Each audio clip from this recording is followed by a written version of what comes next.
Ihigugma taka. Na I love you yan. Pero pag sinabi mo sa akin yan, hindi yan mapoproseso ng feelings ko. Kasi walang program sa akin.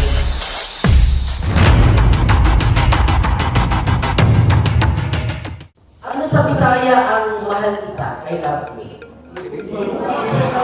Hinigugma.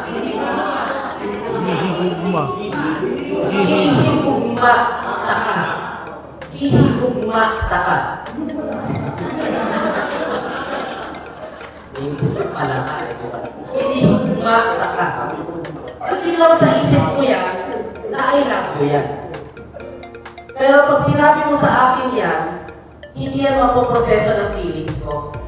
Kasi walang program sa akin. Logically, I know the meaning, but the words na ginamit mo, walang impact. Pero kung Bisaya sa Bisaya, sinabi yan at